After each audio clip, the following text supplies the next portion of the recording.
राठौर साहब line of control ऊपर बहुत ज्यादा फायरिंग हुई, लोग ज़ाहिर है इधर उधर भी गए सारी चीज। लेकिन ये जेडे आजाद कश्मीर ने साढ़े 53 मेंबर ने असैम्बली इन एक कौन से सारी चीज आज फारूक हैदर साहब ने वीडियो एक देखी तो लाइन ऑफ कंट्रोल ऊपर किधरे नारे लगा रहे सन कि फारूक हैदर जिंदाबाद, फारूक हैदर जिंदाबाद।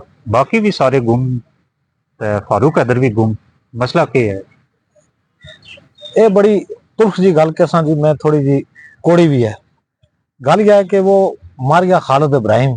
हाँ सरदार क्यों वे कुछ ना कुछ थोड़ी सियासी क्यादत आजाद कश्मीर भी मौजूद है, लेकिन उसके बाद आजकल सड़ा हूँ बस खाली टोटल पारू ही रह गए। अच्छा, थोड़े देखा उसी के याद ये गलत फील्ड भी आ गए। पहला भी सने इसका जिक्र किया, ये किसी मतलब फिल्म की शूटिंग हुआ है, कोई और प्रोग्राम हुआ है। ये जेड़ा लफ्ज तुसे इस्तेमाल किया इन्ने वास्ते पारू, ए मैं इस तो इत्तेफाक नहीं करना। मतलब पारू केड़ी राम चीज है, लाल है वो भी। अच्छा। कोई इतनी कोई गलत नहीं है। गल यह सर जी के ये लाल कुर्बानी लग सकती है यार, कुर्बानी ना की लग सकी, लेकिन इतनी भी मतलब कोई ना वास्ते कोई ऐसा लफ्ज नहीं है। ठीक है, वो लाल लफ्ज है। अच्छा अच्छा, तो फिर मैं इसमें इत्तेफाक नहीं करना। इत्तेफाक इस वास्ते नहीं, या मिसाल इस वास्ते मैं जोड़ी। अच्छा, ना इन्हों का कोई फायदा है ना इन्हों कोई नुकसान है। अच्छा, ये बस एक अलामती, एक बस अलामती चीज है बस। अच्छा। इन्हों तुसी दसो मैनू के फायदा है। एक कशीदगी शुरू होने से पहले थे देखा उसी के एक साड़ा सियासतदान जरा ना बहुत बड़ा लीडर है आजाद कश्मीर का, जिसनों असं लीडर कहने, उसने अपनी गन ली वो सीधा चलिया जी अगे जी जनाब मैं चलिया LOC ऊपर। मेरा क्या यो पार कर जा सी, मैं डर गया। मैं क्या पिस्तौल सी पिस्तौल आई यार, वो गन ही उस वास्ते गन ही ना। अच्छा अच्छा, मैं क्या यो LOC पार कर सी या पारू को इंडिया का कोई को और को मामलात खराब हो सकते, कल साड़ी और मतलब मसला खराब हो सी। लेकिन उसने बड़ा अपना एक्टिंग पूरी की थी। उसने वो रास्ते विचों मुड़ के आया, बस वीडियो शीडियो बनाई बना के चढ़ा दी थी, बस ठीक है। बाकी किसी ने देखा उसी का और भी साढ़े कुछ बड़े हैवी हैवी एक्टर हैं, वे अगे पीछे इस तरह के मामलात हो सके वे हूँ साड़ी मतलब पाक फौज है, जरा साड़ी फौज है, उसको खुश करने वास्ते ए जनाब ये फलानी रैली तो ये जिंदाबाद, तो वो जिंदाबाद, तो ये जिंदाबाद। लेकिन जिसले असल मुश्किल टाइम आया वो कहने ना है या खुशी का या गमी अपने पराए का पता लगता है। ये लोग वोट देगा इन्होंने लोगों ने जेडे अवाम आजाद कश्मीर की बनाए है मेंबर असम्बली, उठे कोई देखो ना कोई मार्शल का नहीं लगा हुआ ना, हुकूमत है, बिल्कुल जमहूरी हुकूमत है। एक तो नुमाइंदा किसी एक हल्के मैनू नजर नहीं आया। एक वे नवारुल हक साहब की वीडियो ना ही नजर आई। अच्छा, कि को पता नहीं SDM में हवाला किया उन्होंने कि तुम ये करो वो करो वो करो, बस कर गए वे भी गायब हो गए। एक बंदा किसी ना वीडियो भी नजर आया, वीडियो भी डरते है कि किधरों तो कोई सानू निशाना बना जाए। लोगों ने बड़ा हौसला रखा, इतनी जारियत के बावजूद मतलब सिविल आबादी ऊपर थे देखा उसी की इतनी फायरिंग हुई, बहुत ज्यादा फायरिंग हुई। इस दफा देखो ना, पहले और तरीके की फायरिंग, इस दफा एक साड़ी मतलब साढ़े खिते की एक नौवीं रिवायत आई है। देखो ना यो ड्रोन का, जो साढ़े खिते की पहला ड्रोन का था ठीक कदे नहीं सुने, बड़ी खतरनाक चीज है। ड्रोन का मामला आया, फिर उधरों जी फायरिंग हुई, वाह कोई देख के कोई पोस्टर शोस्टर नहीं, सारी सिविल आबादी भी लगी। ठीक है, ये दसा कि सिविल आबादी लगी खैर लोगों ने तबाह हुए, तकरीबन जेडे सरकारी आदाद शुमार हैं उन्होंने मुताबिक भी 250 खैर ने करीब तबाह हुए। वो लोग जेडे उत्थे रहने से उन्हें की हुकूमत कोई मुआवजा देसी, कोई उन्हें की इंसेंटिव देसी? बिल्कुल जहरा हूं देसी, लेकिन मुआवजा शावजा जहरा वो एक लाजमी चीज है। वो इतनी उन्होंने कुर्बानियां जरा उन्होंने हौसला देखो ना, इतने मुश्किल वक्त भी होता है।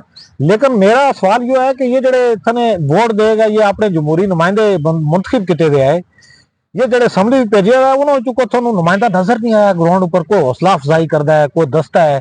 अच्छा, लेकिन मुकामी लोग ना जिला बहुत अच्छा, बहुत अच्छा, बहुत बड़ा मतलब उसकी काबिल तारीफ थी, बहुत जबरदस्त मतलब उन्होंने एक दूसरे की मदद की। लोग के गेस्ट हाउस खोले, अपने घर ने दरवाजे खोले, यही गल है जी, बिल्कुल बहुत ज्यादा। कितने एक लोग उथे ना नकल मुकानी करी रहे दूए इलाके च गए? सर हुण मेरा तलक है हवेली नाल, क्योंकि साड़ा भी बिल्कुल लाइन ऑफ कंट्रोल ऊपर है। सानू जड़ियां रिपोर्टां लभियां या जेडे लोकां नाल साड़ी मुलाकात हुई है, क्योंकि मेरे अपने घर विच मतलब एक दो फैमिलियां आईयां, उन्हां लोकां दा असीं खुद उत्थे नहीं गया, लेकिन उन्हां लोकां दा यह कहना कि तकरीबन 70% लोग जेडे लाइन ऑफ कंट्रोल ओवर आए थे, ज़ाहिर है सिविल लोग आए, उन्हां ऊपर बिला इश्तियाल फायरिंग हो रही है। उन्होंने ज़ाहिर है कोई हिफाजती कोई बैंकर शंकर आए नहीं, उन्होंने मूव किया, मतलब जिन्हों जिस बंदे का इधर कोई सोर्स नहीं आया पिंडी भी या आगे किधरे नहीं आया वे लोग उठे रह गए, बाकी जिन्हों का कोई जान पहचान आई वे सारे लोग शिफ्ट हो गए। अच्छा, एक साल रह गया आजाद कश्मीर ने इलेक्शन विच, जो तुसें जिस तरह जिक्र किया कि खुशी गमी च कोई नहीं आ रहे ये सियासतदान, क्या पता हूं ताजियत की शायद इधर उधर गछन जासन फोटो बनवासन वीडियो बनवासन, देखियो इनका लाग है कालियां बस कट्टा हुआ जनाब इधर गड्डियां जा रही टिक टाका चलसन। अच्छा, इस तरह पता लग सी कि सारिया जगह इन्होंने फतह की वे जड़े वे बहरिया वाले वे आए नहीं किधरे। अच्छा, ये है असल पायलट जिस जनाब इनका लाग है फातिहा कर रहे हो सन जी जनाब, ये बख्शा दिया है फलाने बंदे को, ये फातिहा की है और ये बख्शा दिया है, ये हो गया तुम ये स्टेटस हूं देखते रहियो। चलो लोग की बख्शाने वास्ते गेले, लेकिन लोग इन्हें कितना एक बख्श ले गल दसा सर असल बहुत सारिया चीजा इतने मतलब हूँ वो अंग्रेजी भी असी साड़ी पहाड़ी जबान है भी इन्हें गलती नाल कर जाने मैटर कर दियां। अच्छा, वे ये चीज़ा मैटर कर दियां कि साढ़े हुन कल्चर भी या उस सिस्टम भी ना बहुत सारिया चीज़ा ये रिवायत का हिस्सा, और उन्होंने लोग भी बड़े मतलब एक्टर इतने तेज हो गए कि उन्होंने पता है कि के काम कर सा दुखती रग कित है किस तरह असी वोट हासिल कर सा। असल जड़ा ना सबसे बड़ी बीमारी जड़ी साढ़े हर तबके भी जो आ गई है वह खुशामद है। ठीक है, वे जड़ा असल ताकत है उसकी खुशामद कर दे, गलत ब्रीफ कर गए अपनी स्पेस बना लेने अपनी जगह हूं कल देखोगे तुसी बस लोगों ठगसन ये वो करसन फोटो नाल बनवासन, लोग सादे लोग ने फोटो बनवाई दी चल वोट छोड़ बस हमदर्दी हासिल कर ले।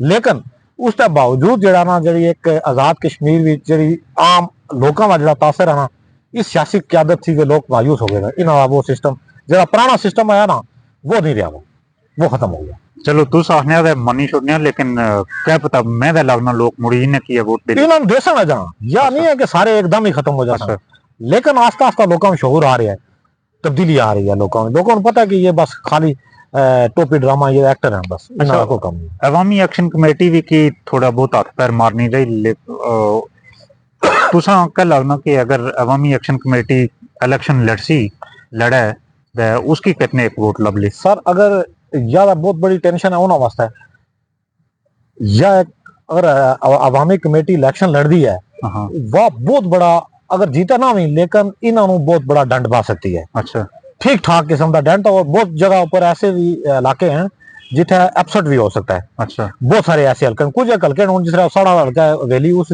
मुश्किल है, मतलब जिस तरह रावलाकोट हो सकता है, और इस तरह आजाद कश्मीर के कुछ ऐसे हल्के जिन्होंने कोई इतनी जल्दी तब्दीली आने की कोई मतलब तवक्का नहीं है, लेकिन आने वाला जो वक्त दस रहा जो सिग्नल आ रहे हैं ना वे बड़े मुख्तलिफ हैं। मतलब ये इन्हों की खुशफहमी जिस तरह इंडिया की खुशफहमी है ना कि पूरी दुनिया मेरे नाल है, इन्होंने भी खुशफहमी है कि वोटर मेरे नाल है, लेकिन जिस आखिरी वक्त आसी ना उस वक्त इन्होंने हाथ हो बहुत बड़ा कहते कोई ट्रंप आ गया फिर और ट्रंप क्या कर सीगा, ट्रंप भी आखिर बस वो अवाम ने देखो ना वो सारी सिस्टम पहला कह रहा मुदाखलत ही नहीं करता, आखिर उसको करनी पई ट्रंप ही इतना वो करना पे उसको ज़ाहिर अवामी ताकत जी होनी है वह सबसे ऊपर वाली ताकत होनी है। चलो राठौर साहब आखने के ट्रंप कार्ड जड़ा वो अवाम है, अवाम है देखने ताकत जी अवाम है, देखने फिर क्या बनना अगले इलेक्शन जी गल तुसे बाई सी पारू मैं उस तो ला ताल्लुक इख्तियार करना है और जी पारू केड़ी गलत गल है, पारू लाल माल है बस ठीक है सर, वो मतलब उन्होंने कोई नुकसान नहीं है ना, इन्होंने भी कोई ना नुकसान है ना फायदा सर, अल्लाह ने हवाले सर।